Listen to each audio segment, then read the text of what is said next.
एक 3 सेंटीमीटर ऊंची वस्तु 15 सेंटीमीटर फोकस दूरी वाले अवतल दर्पण के सामने 20 सेंटीमीटर की दूरी पर रखी है।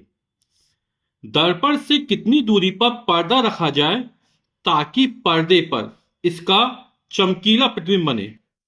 प्रतिबिंब की प्रकृति तथा आकार ज्ञात कीजिए। तो यहां पर जो वस्तु की ऊंचाई दी गई है ना, वो कितनी दी जा रही है? 3 सेंटीमीटर दी जा रही है। और वस्तु की ऊंचाई किससे लिखते हैं? एच से लिखते हैं। तो एच का मान हमको कितना दे रहा है? 3 सेंटीमीटर। 15 सेंटीमीटर फोकस दूरी वाले अवतल दर्पण, है ना।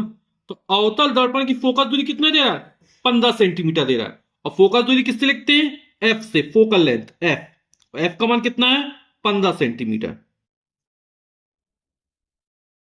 20 सेंटीमीटर की दूरी पर रखिए। जो वस्तु है वो अवतल दर्पण से 20 सेंटीमीटर की दूरी पर रखी है। और किसी वस्तु की दर्पण से दूरी किससे लिखी जाती है? यू से लिखी जाती है। तो यू का जो मान हमको मिल रहा है वो दे रहा 20 सेंटीमीटर।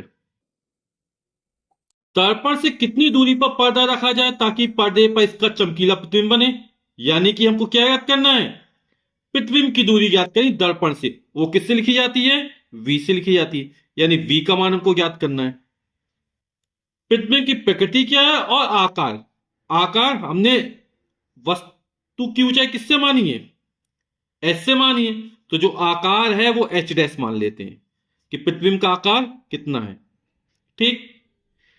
अब चिन्ह परिपाटी के अनुसार जो अवतल दर्पण की फोकस दूरी होती है वो कैसी होती है? ऋणात्मक होती है। वस्तु की दूरी हमेशा चिन्ह परिपाटियों से ऋणात्मक ली जाती है। तो यहां पर u और f के मान कैसे हैं? ऋणात्मक। ठीक। आपको अच्छे से समझ में आ जाए इसलिए प्रतीकों के शाब्दिक अर्थ लिख देते हैं। तो हमें दर्पण से प्रतिबिंब की दूरी स्मॉल v का मान ज्ञात करना है। हमको f दिया गया है, u दिया गया है ना। तो हम दर्पण के सूत्र का प्रयोग कर देते हैं तो v का मान निकल आएगा। और दर्पण का सूत्र क्या है? 1/v प्लस 1/u बराबर 1/f। तो आइए प्रयोग करते हैं सूत्र का।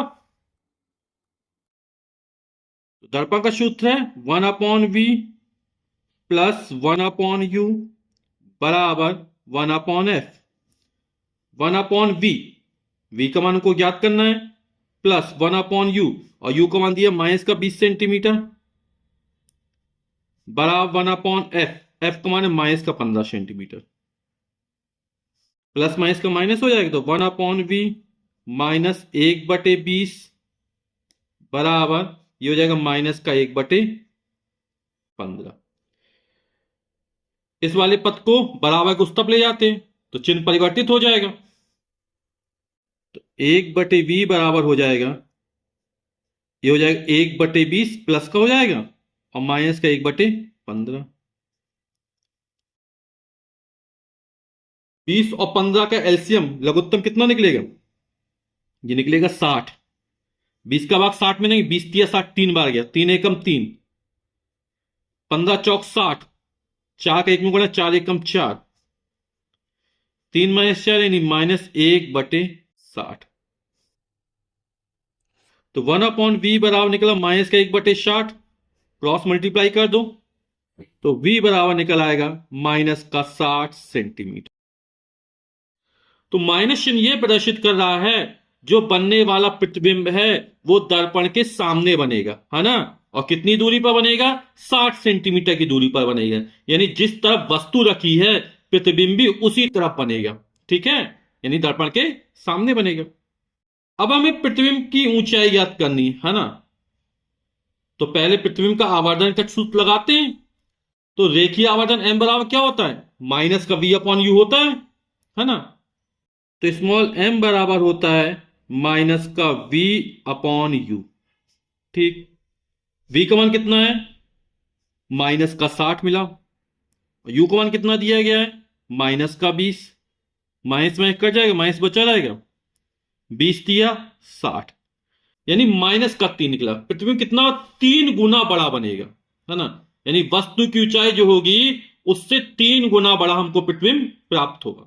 और माइनस चिन्ह यह प्रदर्शित कर रहा है कि जब बनने वाला प्रतिबिंब वो कैसा है? वास्तविक है। यदि m का मान ऋणात्मक मिले तो प्रतिबिंब कैसा मिलेगा? वास्तविक मिलेगा। m का मान धनात्मक है तो प्रतिबिंब कैसा होगा? आभासी होगा, काल्पनिक होगा। ठीक है, अब प्रतिबिंब की ऊंचाई याद करनी है तो m बराबर माइनस बी अपॉन यू होता है। m रेखीय आवर्धन बराबर क्या होता है? प्रतिबिंब की ऊंचाई बटे वस्तु की ऊंचाई। ठीक, ये सूत्र होता है m बराबर, ये दोनों एक साथ प्रयोग कर सकते थे। अभी m का मान है -3 मिला, h डैश का मान हमको ज्ञात करना है और h का मान कितना है? प्रतिबिंब की ऊंचाई 3 सेंटीमीटर दी गई हमको, तो h डैश बराबर कितना हो जाएगा?